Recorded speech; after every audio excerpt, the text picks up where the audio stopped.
Amen. If you have a Bible, you will want it open. We're going to work through several verses tonight. Ecclesiastes chapter 1, verse 12 to chapter 2, verse 26. I've titled this section, this study tonight, Meaning, Toil, and Death. Meaning, Toil, and Death. I want to start with a quote from a man named Phil Ryken. Philip Ryken is formerly the pastor of a very historic church, 10th Presbyterian Church in Philadelphia, and he served there after James Montgomery Boyce. He is now the president at Wheaton College, and he says this: "The quest for knowledge is one of our God-given tasks. As people made in the image of God, we cannot help but ask the ultimate questions. Even people who deny God's existence keep searching for the meaning of their existence." So I just want to start off with you tonight thinking about meaning and purpose. What is the meaning of life? What is our purpose on the earth?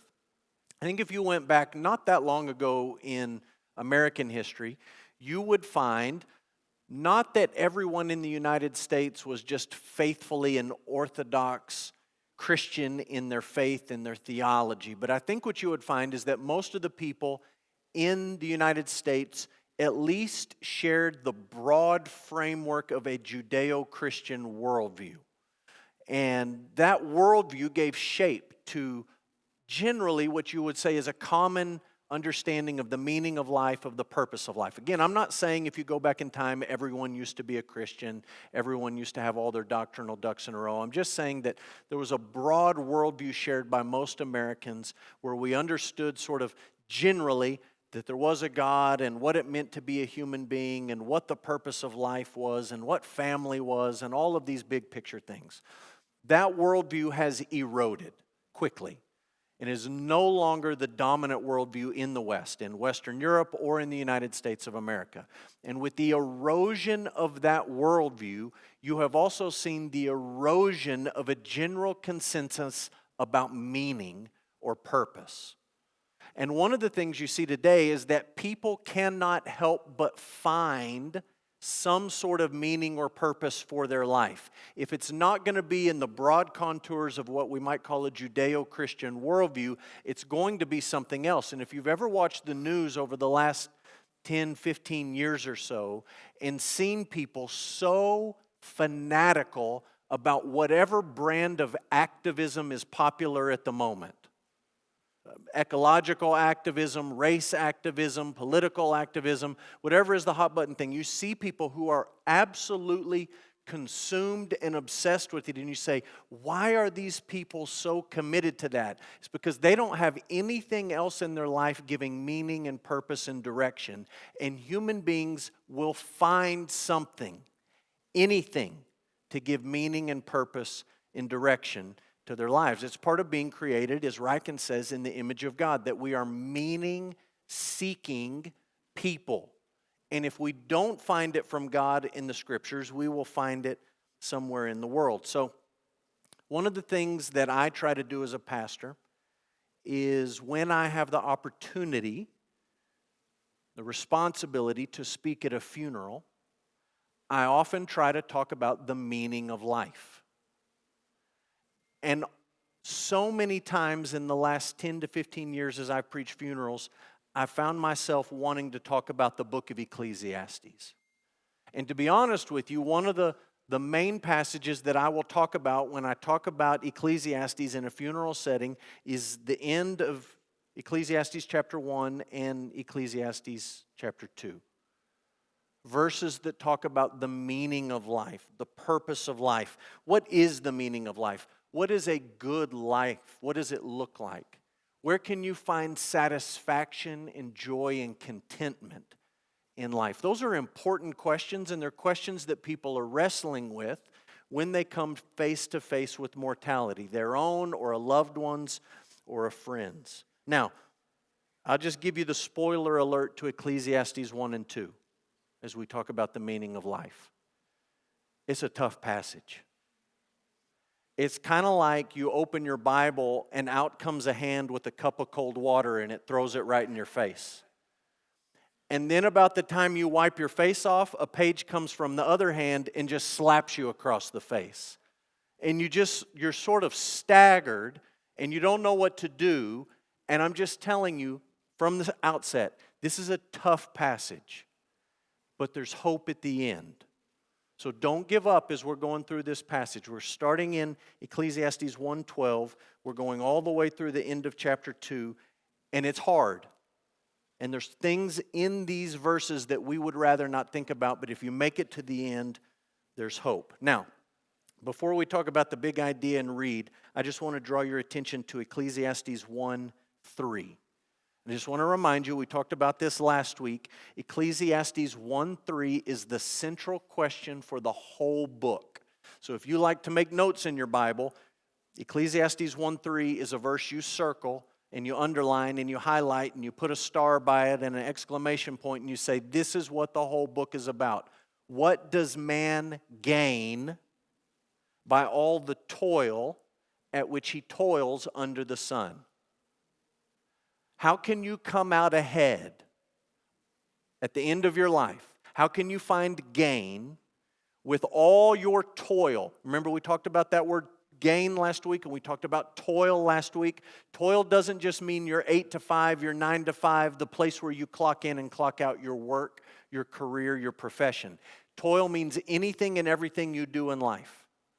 How can you come out ahead at the end, considering all the things that you do in your life, things that you do under the sun? And we talked about last week, that is less about a place and it's more about a time.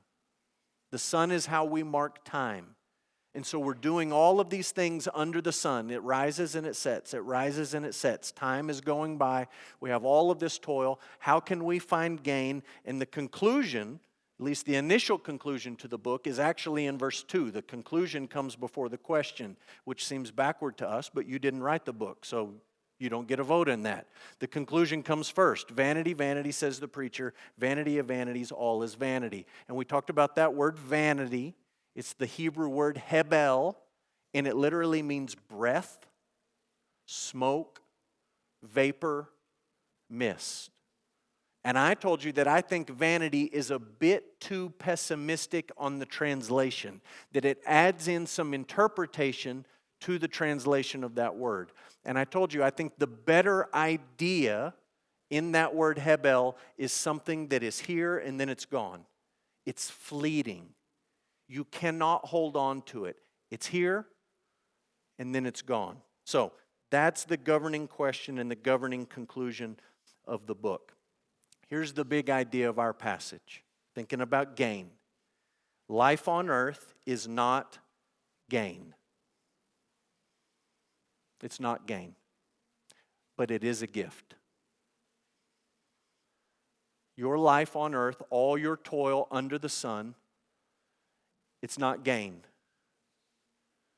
but it's a gift. So we're not being pessimistic. We're not really being optimistic. We're just being realists. Life on earth is not gain, but it's a gift. I read a quote this week. I didn't share it with you. I don't have it up on the screen, but it's from Martin Luther. Luther was talking about Ecclesiastes 1 and 2. And Luther said, if you can understand Ecclesiastes 1 and 2, you understand the whole book. This is the part you got to get right. If you get this part right, everything else in the book, it's not easy and it's not simple and it's not always completely obvious, but you'll have a place to let everything else file in. So let's dig in. Let's look at Ecclesiastes chapter 1. We're going to read a long stretch here, and then we're going to walk through it. Ecclesiastes 1:12, and we're going to read all the way through 2:11. I, the preacher, have been king over Israel and Jerusalem, and I applied my heart to seek and to search out by wisdom all that is done under heaven. It is an unhappy business that God has given to the children of man to be busy with. I have seen everything that is done under the sun, and behold, all is vanity and a striving after the wind. What is crooked cannot be made straight, and what is lacking cannot be counted.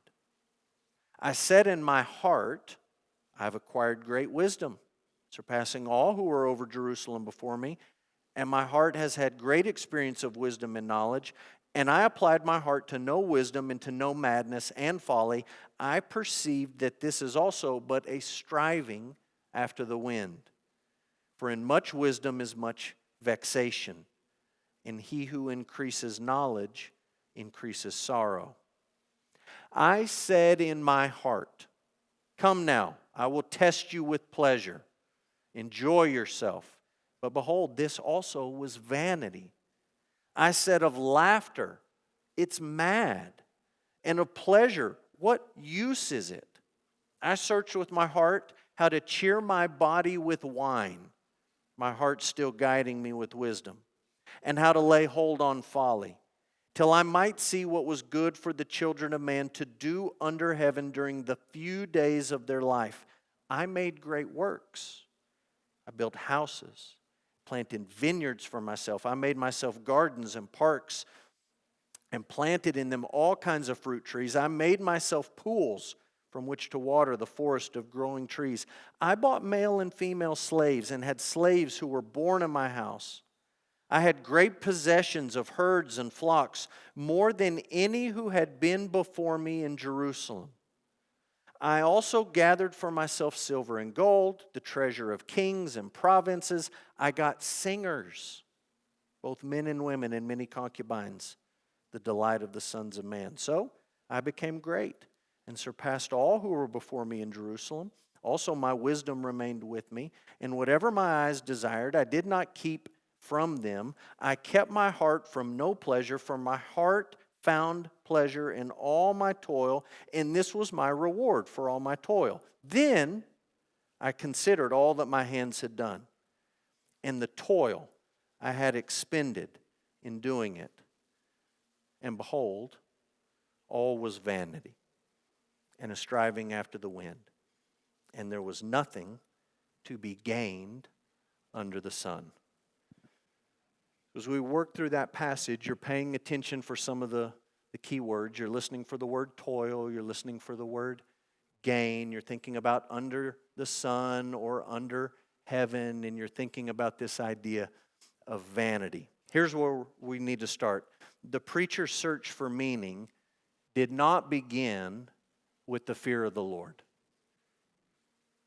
And instead it centers on the self. You can look at Proverbs chapter 1, verse 7 is one example that says the fear of the Lord is the beginning of wisdom. The fear of the Lord is the beginning of wisdom. Instead, what the author of Ecclesiastes did, what the preacher did, is he said to himself. He said in his heart. Throughout the verses that we just read, he's having a running conversation with himself. He's talking to himself. He doesn't begin with the fear of the Lord, but he begins with the self. Now I realize that in verse 13, there is a reference to God.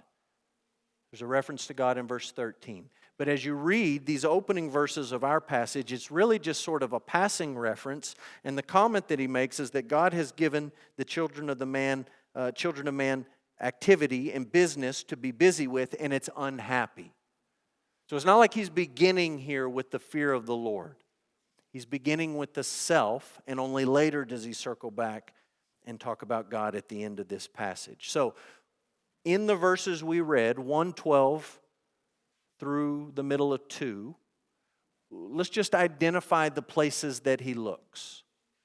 Where does he look for gain? Where does he look to come out ahead? Where does he look for meaning and purpose? And on the outset, I'm just going to tell you, we will not give equal time to all of these, but we will mention all of these in list form. So the first place he looks is education.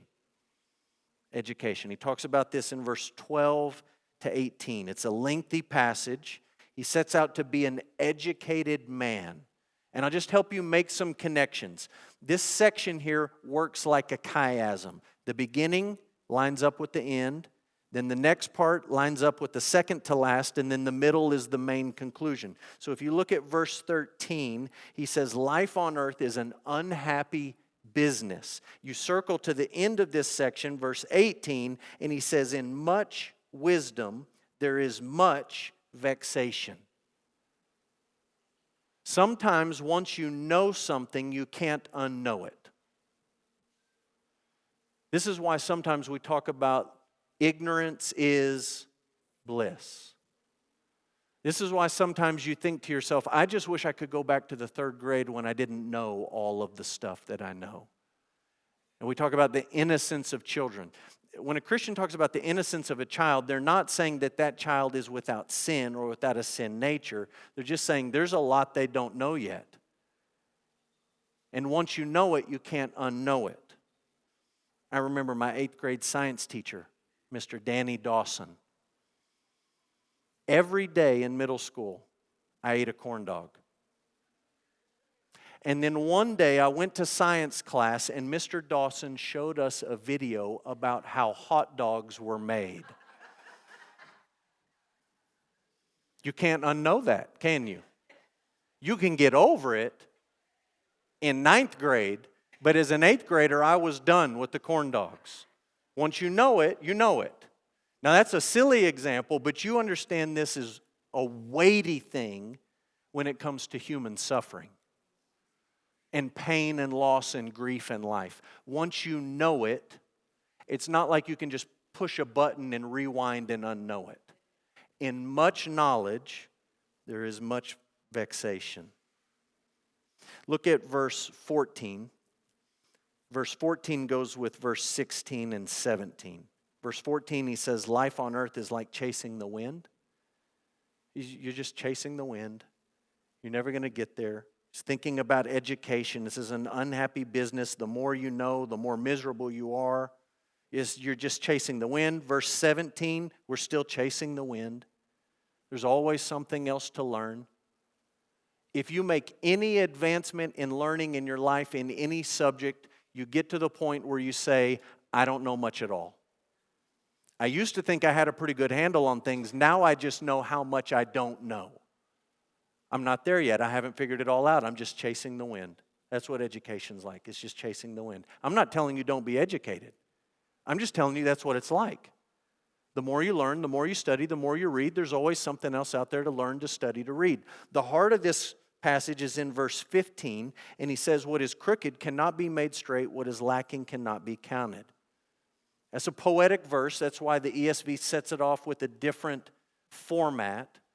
And it's a poetic way of saying this. Just because you can diagnose a problem doesn't mean the problem's solved. Just because you can look at the United States of America and say that's a problem doesn't mean the problem gets fixed, right? It's crooked. You can't make it straight. You can learn, you can understand, you can have great insight and wisdom, but it doesn't fix what's wrong in the world. It doesn't fix us. What's crooked cannot be made straight. So he looks for meaning in education. I'll just say one more thing about education. As somebody who has gone to school for a long time in his life, you can go to school and you can change the letters after your name, but the letters after your name don't change you. Not at all. None. So he looks, number one, for meaning in education. Number two, he looks for meaning in pleasure. Meaning in pleasure. Verse 1 is interesting. He says in his heart, you see he's still talking to himself. We've not started with the fear of the Lord. We're just with the self, what we can conjure up. I said in my heart, come now, I will test you with pleasure. Now, I'm just going to very briefly circle back to the question of who wrote this book. We talked about it last week. If it is Solomon, you think that it was Solomon, that's an interesting word, because there's a story about Solomon in 1 Kings 10 where a queen from Sheba came to test Solomon. She came to test him. If Solomon's the author, now he's saying, I'm going to test myself. What's the test? Well, it's not an intellectual matter. We've already tried that. This is the question of pleasure. Pleasure. Everyone tries this. Everyone doesn't try it in the same way, but everyone left to themselves tries this. To test their heart, can you find gain, meaning, purpose in life with pleasure? Let me share a quote with you from a man named Blaise Pascal. I've thought about this quote 10,000 times since I first read it in college. All men seek happiness. This is without exception. Whatever different means they use, they all tend to this end. The cause of some going to war and of others avoiding it is the same desire in both, to be happy. This is the motive of every action of every man, even of those who hang themselves. Just think about it. All men seek happiness. All people seek happiness. C.S. Lewis reached essentially the same conclusion, except he took this conclusion one step further. Lewis says this: if I find in myself a desire which no experience in this world can satisfy, if I'm looking for pleasure and I can't seem to find it, there's an itch that I just can't seem to scratch, the most probable explanation is that I was made for another world. If I can't satisfy it in this world, but I have this longing, nagging desire for pleasure, for happiness, maybe I was made for another world. If none of my earthly pleasures satisfy it, but only to arouse it, to suggest the real thing, I must keep alive in myself the desire for my true country, which I shall not find till after death. I must never let it get snowed under or turned aside. I must make it the main object of life to press on to that other country and to help others to do the same. Now, with the Lewis quote, we're cheating. We're going all the way to the end of chapter 2. All men seek happiness. All people seek happiness. They do it in different ways, but they all seek happiness. Notice what the preacher says. He connects, in Ecclesiastes 2, 1 and 2, he connects pleasure and laughter. Pleasure and laughter. Do you think Americans look to pleasure and laughter? Do we watch many sitcoms? Do we pay to go watch comedies at the movie theater? Do we go watch stand-up comedy acts? Do we scroll TikTok? Do we like to watch videos of children and old people falling on the ice? And we giggle at those, right? Why do we do that? Laughter. We're looking for it. Does it work? Will it give you the gain that you're looking for in life? Laughter? I don't know. Ask these guys. Robin Williams, John Candy, John Belushi, Chris Farley. Did laughter deliver for them? Any of them? Do you know how their stories ended? They all ended terribly. Terribly. And we see those guys' faces and our initial reaction is to laugh because they're funny. It was just Christmas season. My favorite of those four is John Candy, hands down. You can have all the other guys. I think John Candy's the best. He's got the little cameo in Home Alone at the end where he's the polka guy in the van and he's helping her get home. And everything he does is hilarious. He's funny. If you've ever seen Uncle Buck, it's the funniest movie ever made. It's hilarious. These guys all ended not laughing. Not laughing. So he looks for pleasure, and then he moves on, verse 3, to wine. To wine. Searched with my heart how to cheer my body with wine. You understand when he talks about wine here, he's talking about alcohol. And you understand applying this to our day and age, this would include marijuana, use of Vicodin, edibles, LSD, fentanyl, whatever you want to put in the bucket here. That's what we're talking about. Substances. Something that will alter chemically the way that I feel.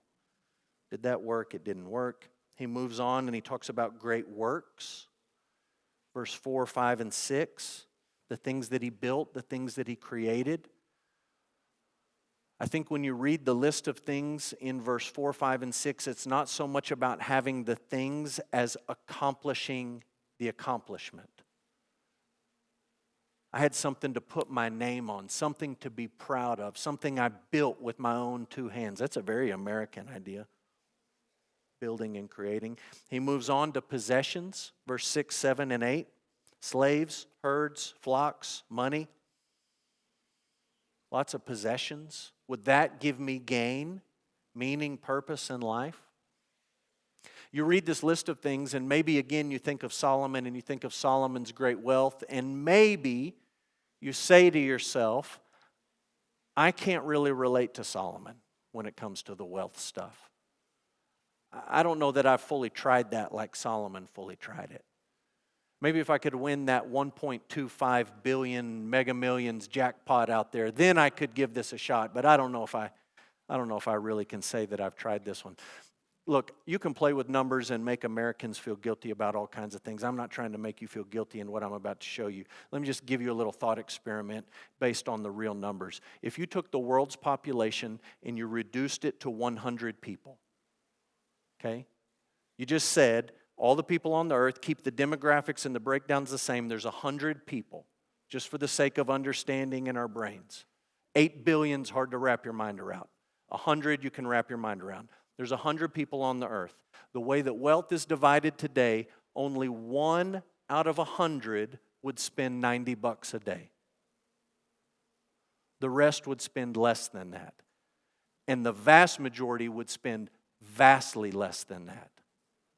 So that's $32,850 a year. If you spend $32,850 a year, and maybe not everyone in this room does that, but if you do, individually, $32,000, you are a 1%er when it comes to wealth.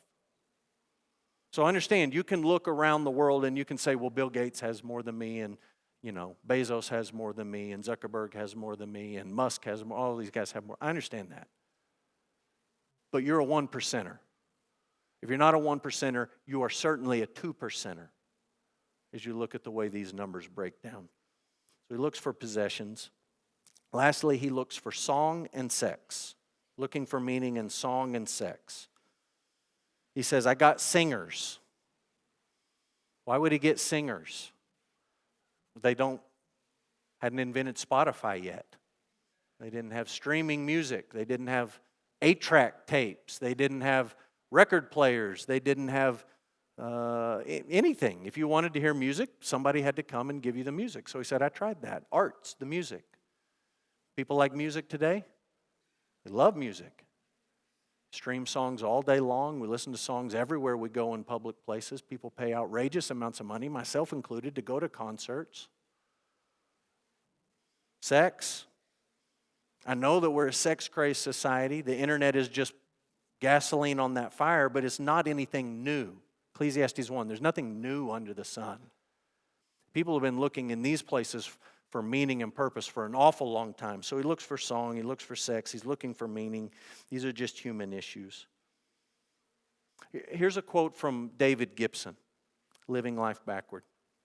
It says, in our day, we're submerged beneath an abundance of trivia in our fully wired, always connected, completely digitized world of social media, limitless sources of entertainment. The preacher would not have been negative about any of these things in themselves. He would simply ask us if we can cope with looking death in the eye, or, here's the kicker, or whether we're trying to live in bubbles we think will never burst.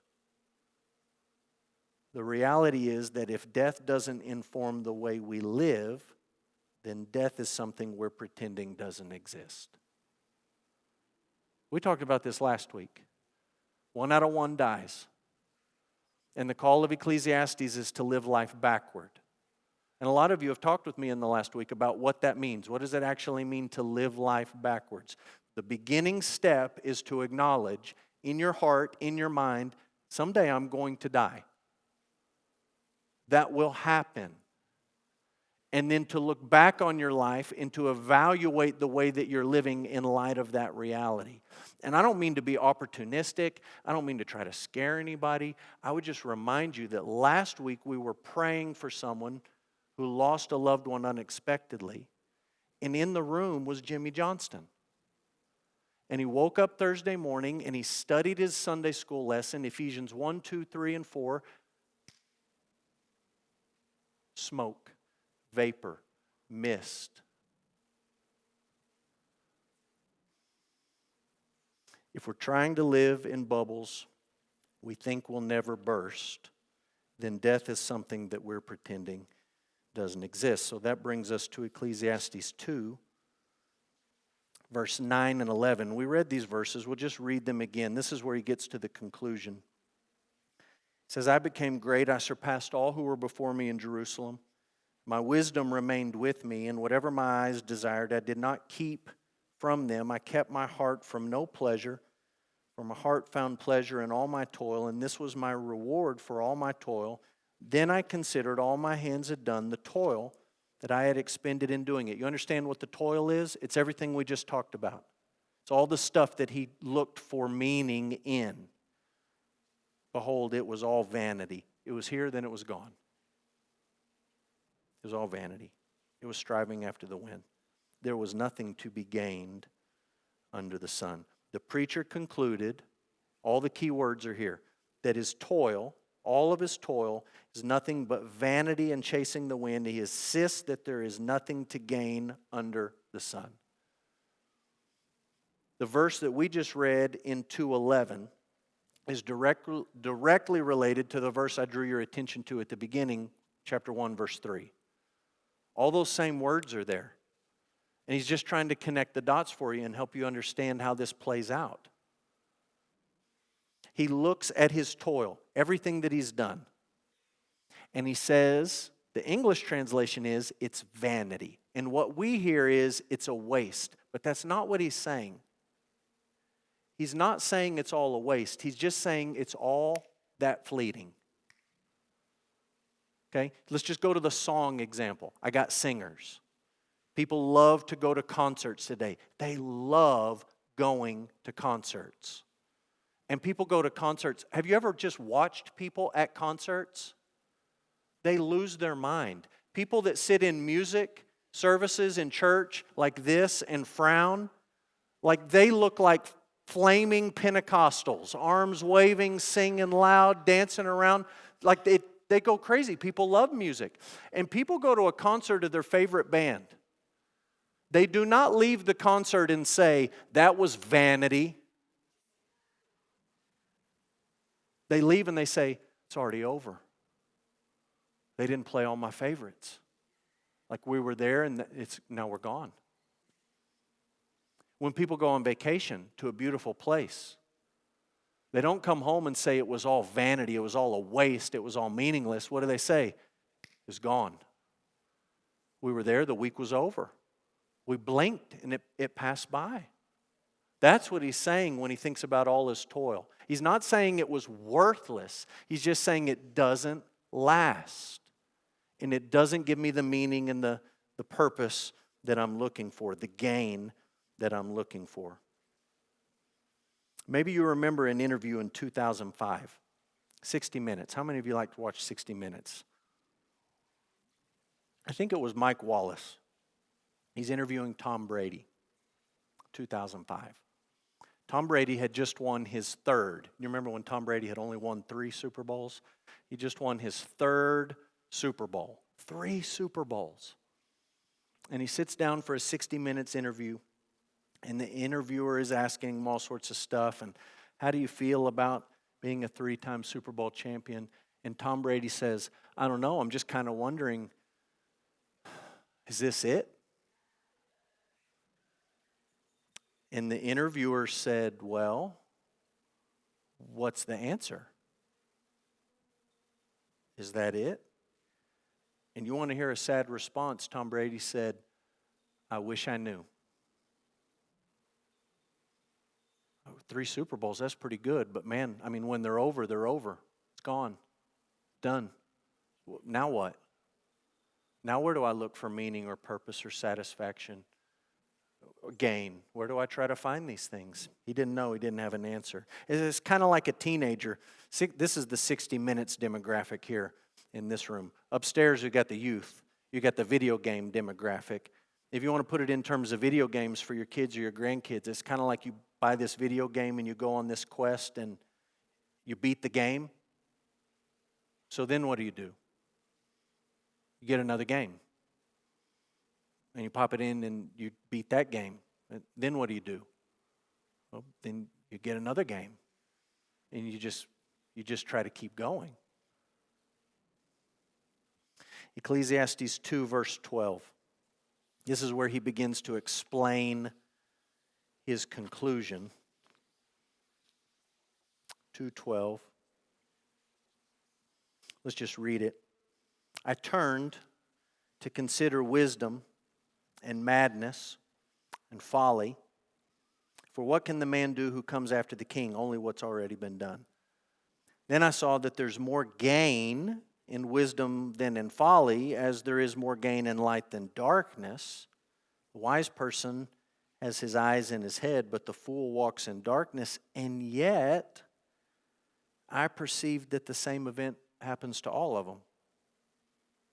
Then I said in my heart, what happens to the fool will happen to me also. Why then have I been so very wise? And I said in my heart also, this is vanity. For of the wise, as of the fool, there is no enduring remembrance, seeing that in the days to come all will have been long forgotten, how the wise dies just like the fool. So I hated life, because what is done under the sun was grievous to me, for it's all vanity and striving after the wind. I hated all my toil in which I toil under the sun, seeing that I must leave it to the man who will come after me, and who knows whether he will be wise or a fool. Yet he will be master of all for which I toiled and used my wisdom under the sun. This also is vanity. So I turned about and gave my heart up to despair over all the toil of my labors under the sun, because sometimes a person who has toiled with wisdom and knowledge and skill must leave everything to be enjoyed by someone who didn't toil for it. This also is vanity and a great evil. What has man from all the toil and striving of heart with which he toils beneath the sun? For all his days are full of sorrow, and his work is a vexation. Even in the night his heart does not rest. This also is vanity. Preacher reached this pessimistic conclusion because of one terrifying, unavoidable certainty, and that's death. Now, I promise you, we're going to get to the end of this chapter, and it's going to be better. There's going to be some really amazing truths. We're not to the bottom of the well yet, so you got to go down a little bit deeper. Death. Chapter 2, verse 15, the same event will happen to the preacher and to the fool. You understand what that event is, right? It's death. 1 out of 1. Look what he says in verse 16a. Why have I been so wise? What's going to happen to the fool will happen to me. Verse 16, for the wise as of the fool there is no enduring remembrance. We're all going to be forgotten. All of us. And when I say that, maybe those of you who the wheels are turning or say, well, not all of us, not George Washington, not Abraham Lincoln, not Albert Einstein. And I would just push back to those of you who are thinking that way and say, what we remember are the things those people did, and we have a name attached to it, but we don't remember them. We remember first president of the United States, and we have a name that goes with that. Do you remember what it was like to sit and have tea with George Washington? You remember what his voice sounded like? We remember things that people do sometimes. There's no lasting remembrance of them. Ancestry.com gives us this illusion that we know all our ancestors. We don't know them. There's no real remembrance of them. Verse 16 ends, how the wise dies, just like the fool. Verse 17 is dark. He says, I hated life, because what's done under the sun was grievous to me, for it's all vanity and it's all striving after the wind. I told you last week my Old Testament professor was a guy named Dwayne Garrett. He says this, the teacher reveals his bitter disappointment in life. It had, in effect, played a trick on him. And we talked last week about the fact that Christians are not people who pretend that some of this stuff isn't true. Christians aren't the people that just open another Hallmark card and fake a smile and it all gets better. But Christians are people who have the intellectual and the emotional and the spiritual integrity to deal with these things and to face these things as truth. This disappointment can be crushing, but Jesus warned about it. I'll just read this quickly. Do not lay up for yourselves treasures on earth where moth and rust destroy, where thieves break in and steal. Lay up for yourselves treasures in heaven where neither moth nor rust destroys, where thieves do not break in and steal. For where your treasure is, there your heart will be also. And you understand, based on the list we read earlier, that could be song, that could be sex, that could be education, that could be possessions, that could be accomplishments, that could be any number of things. Where your treasure is, there your heart will be. The eye is the lamp of the body. If your eye is healthy, your whole body will be full of light. What do you set your eyes on? What are you pursuing? Chasing? If your eye is healthy, your whole body is full of light. If your eye is bad, your whole body will be full of darkness. If you set your sights in the wrong direction, it affects all of you. If you miss the meaning of life, it affects every part of you. If the light in you is darkness, how great is the darkness? No one can serve two masters. Either he'll hate the one and love the other, or he'll be devoted to the one and despise the other. You cannot serve God and money. So that's the first part of what we just read, 2:12-17. Here's the second part. The preacher felt hatred toward his toil under the sun because death meant that someone else would receive and possibly squander the fruit of his labor. Verse 18 and 19, I hated my toil because I realized I was going to die, and I realized that a fool might take over my empire. One of my hobbies is mowing grass. I know people don't like mowing grass. A lot of people in Odessa don't like mowing grass. I like mowing grass. I like watering grass. I like mowing grass. I like standing in the front window and looking at my nicely mowed grass. Love everything about it. And when you like something like that, you pay attention to other people's grass. When I moved here in 2014, there was a house. I drove by it this week just to confirm. There was a house. It was on Grandview, just on this side of Optimus Park and a little bit south. And it had one of the best lawns in Odessa. I mean, it was amazing.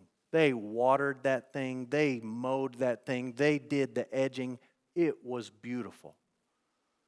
And then one day, out in the middle of that nice green yard, there was a for sale sign. And then a couple weeks later, the for sale sign went away and there was a U-Haul. And then the U-Haul went away and there was another U-Haul. And then whoever moved in that second U-Haul quit watering. And what happens in Odessa if you don't water your grass? You don't have grass. There's no grass there. Now, I'm not saying that's a moral thing. That's not a moral thing, and that's not what I'm saying to you. But I'm just saying you can water that grass and mow that grass and love that grass, and random people that you don't know can admire that grass and think that that's the most beautiful thing, and in 2 weeks that grass can be gone. He hated his toil because a fool might take over his empire. Verse 20 and 21 is the flip side of that. What if I just die and I leave it to someone who didn't work for it? They didn't invest the blood, sweat, and tears. They just inherit it all. The preacher says that's not a great scenario either.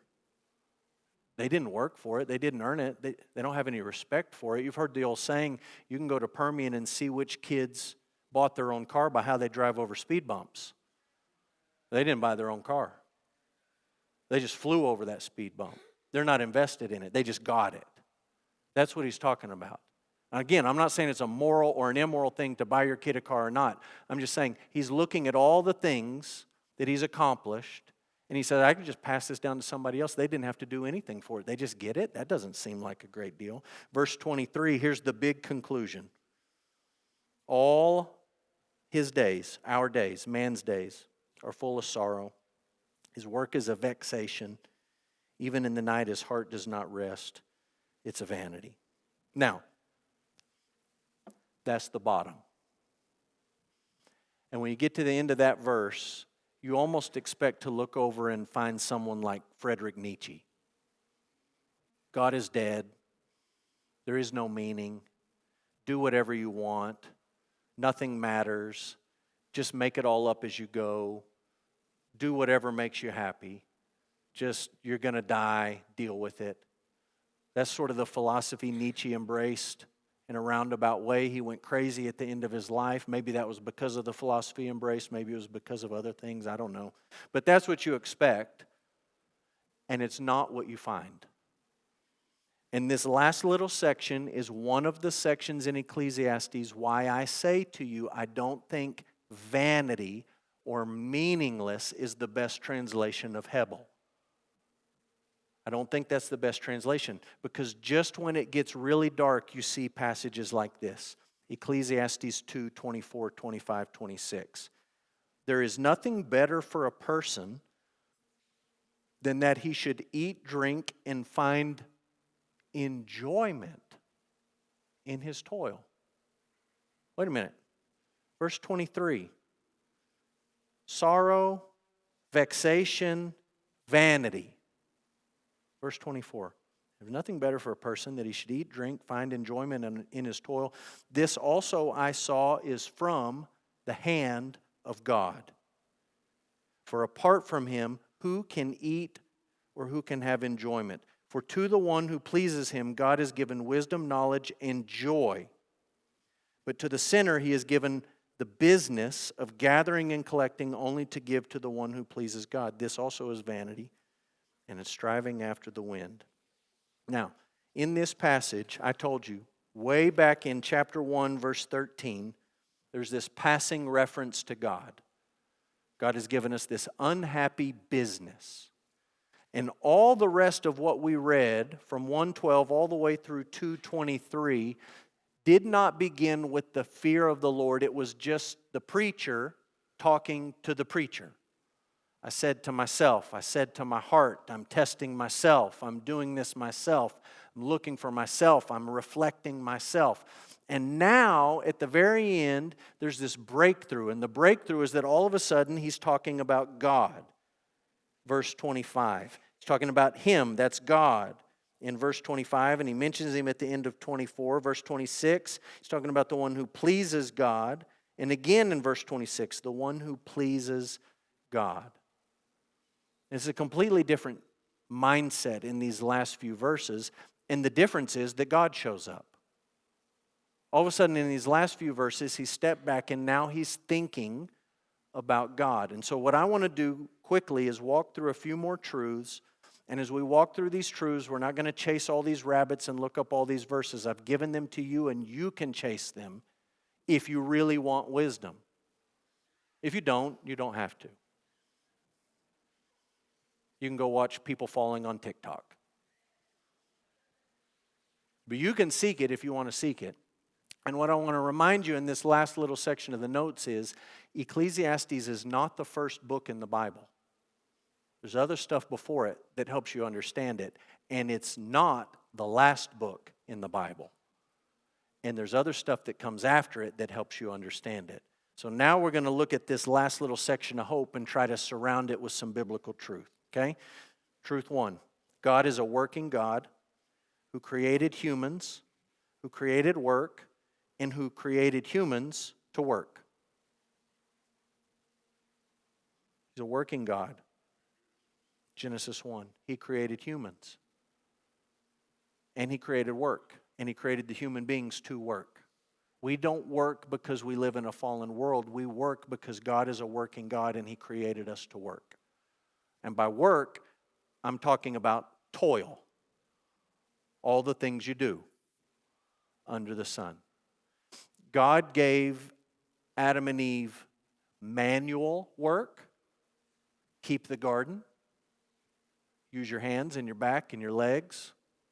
Physical work. God created physical work. He thinks it's a good idea. And God created mental work. He took Adam and he said, I want you to look at these animals and I want you to use your brain. Put a brain inside your head and I want you to think about what we're going to call all of them. Use your brain and think about it. God created mental work. Mental work is not more noble than physical work. Physical work is not more noble than mental work. They're both work. And God created all of it. And He created human beings to work. The problem is not the work. The problem is not the toil. The problem is sin. The problem is always sin.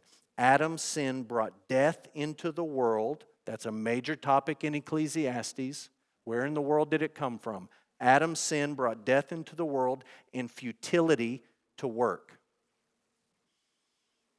Adam was taken from the dust, and after he sinned, what did God say? You're going back to the dust. That's Hebel. That's vanity. I took you from the dust, you'll go back to the dust. God said to Adam, your work will involve thorns and thistles and the sweat of your brow. It's going to be different than it was before sin entered the world. It's going to be frustrating. It's going to be discouraging. That's the essence of vanity in Ecclesiastes. Phil Ryken, I started with a quote from Phil Ryken. Here's one more quote from Ryken. He says, the world is not enough. Ecclesiastes does not show us this to make us discouraged or depressed, but to drive us back to God. This is not all there is. We're made for another world. You see the pull from the C.S. Lewis quote. We're made from another world, for another world. There is a God in heaven who sent His Son to save us and then to satisfy us. And what Ryken is saying is that we are not stuck toiling under this curse. We're not stuck in Genesis 3.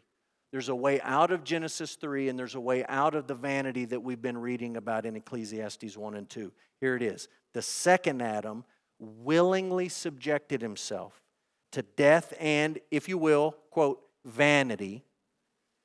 By taking the curse upon himself, he defeated sin and death for his people.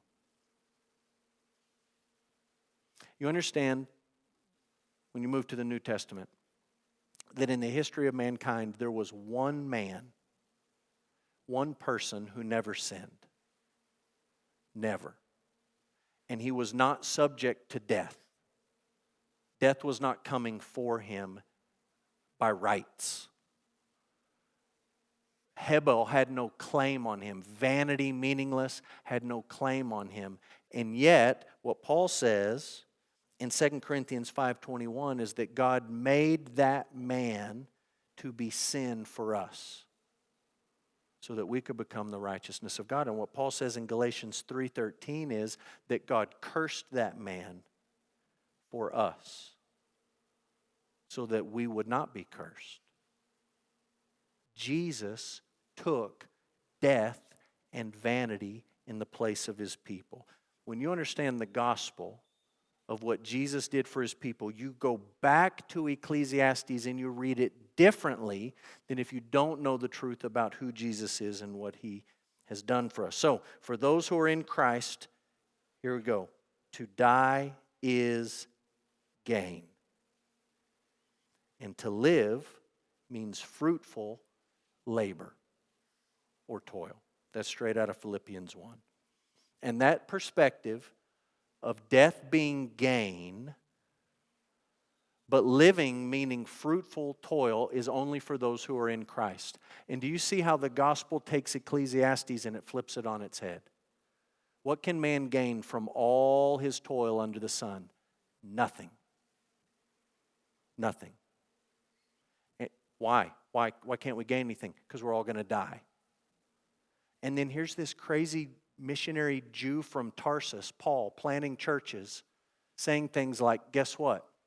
Because of the good news of Jesus Christ, if you die, it's gain. There's your gain.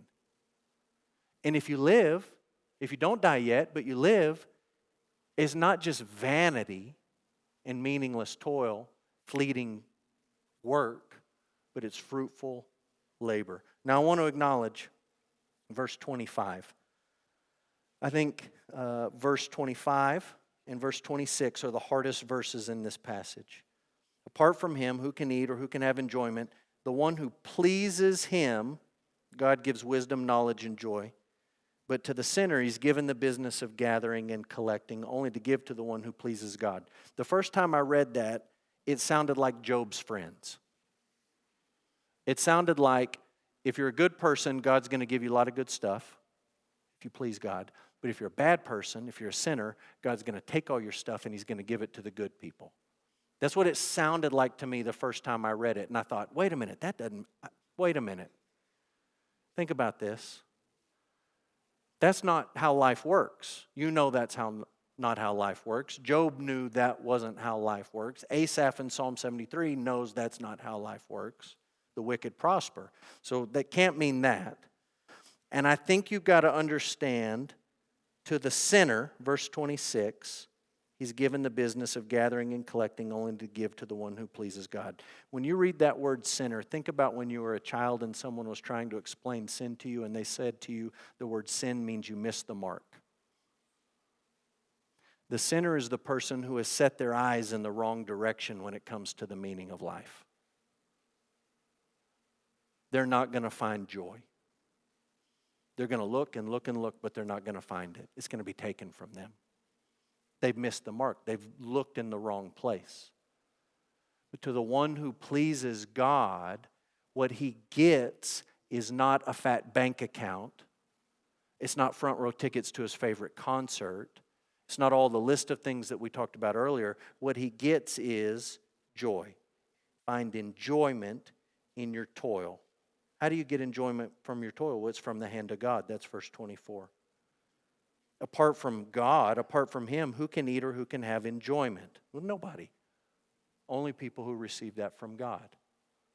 Those who sin, those who miss the mark, those who set their life in the wrong direction or trajectory, they're not going to find that. But to the person who pleases God, the person who begins with the fear of the Lord, God will give them this. So we end with this last gospel truth. Those who are in Christ, for those who are in Christ, there is a future in a redeemed world with redeemed work. And you can read about that in Revelation 21 and 22. No more toil, no more vanity, no more death, no more thorns, no more curse.